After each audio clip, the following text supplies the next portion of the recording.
No, we've come and tried to speak to Chelsea Martin, and she won't speak with us. So this is, well, you know, I would actually like to continue. Don't put your hands on me.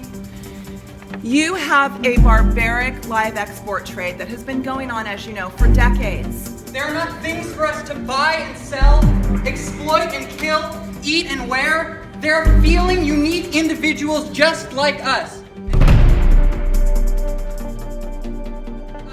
And when we gather here today to talk about commerce, and commerce involves the sale of the bodies and excretions of tortured individuals who are violently killed, who are confined for their entire lives and made to suffer. And you're wasting your opportunity. She said she would talk to me, so she will talk to you. It's not right.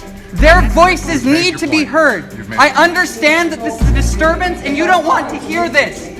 But they don't want to suffer and die, and they cannot come here to advocate for themselves. You're wasting enough. For a moment, imagine if all of you were the animals being sold and killed and brutalized on these death ships. Dying by the tens of thousands and showing up in foreign ports with dead corpses on your death ships.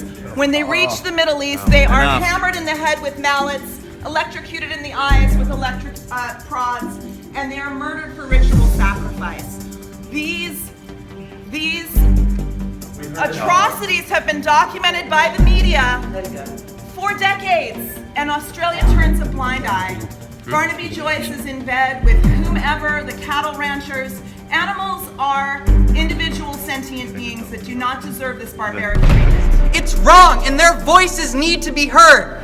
It's not commerce, it's injustice. Thank you very much.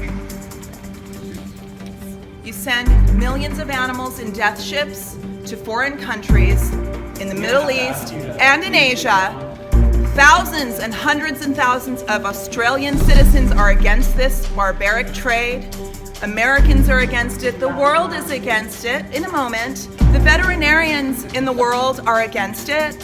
Your ships arrive on foreign shores with tens of thousands of dead animals that have suffered without ventilation, water, or heat. May I ask a question, ma'am? Respect. We have time for 2 more questions. Right here. Okay, but you said you wanted to address the live animal export before. I have a very quick question for you. She said she would discuss it with them afterwards. Okay, so you don't want to address the live animal export. I just want to be clear. Not in this forum. This is not the forum. This is a foreign policy forum. Yeah, that's about foreign policy, though. That is about foreign policy. That's about trade. I mean, people are genuinely concerned about this, and I just want to ask a very simple question. That's correct. It's just a matter of being polite. All right. Your point has been made. It's a good one. It's a serious one. Now we have the opportunity for a couple of questions, and we're going to do that. All right, I'll wait.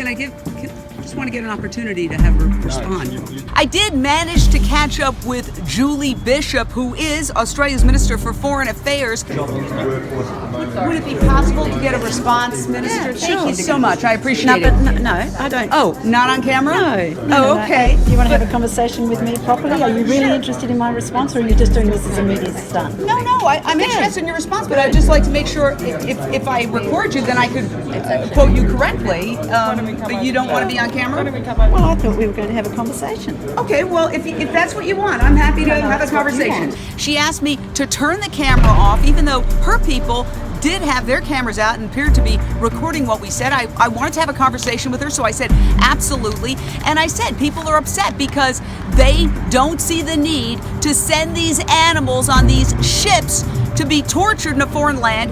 What Julie Bishop said to me is that these countries do not want meat. They want the live animals. Yeah, the people want live animals, and the reason why they want live animals in Qatar and Bahrain and the Middle East, buried places, is because they want to do ritual sacrifice on live animals for their religious rituals. And, you know, no offense, but these rituals are barbaric. They're very archaic. They are tens of thousands of years old. They have no place in current society. And she also said to me, if Australia didn't supply these live animals, then other countries would. I don't think the United States would get involved and start doing live export to foreign countries for the purposes of ritual sacrifice and these barbaric tortures. And I said, well, that's no excuse. I mean, that's the same justification that's been used for a lot of horrors, including slavery. The Minister of Foreign Affairs finally told me this is about exporting protein to the developing world. I tried to tell her that meat production is one of the biggest causes of climate change, and that if you really wanted to help people in the developing world, you should give them plant-based protein, but she was already walking away. So what I did was I just said to her, please, revisit this issue with an open heart and an open mind, and she seemed to nod that she would. We can only hope.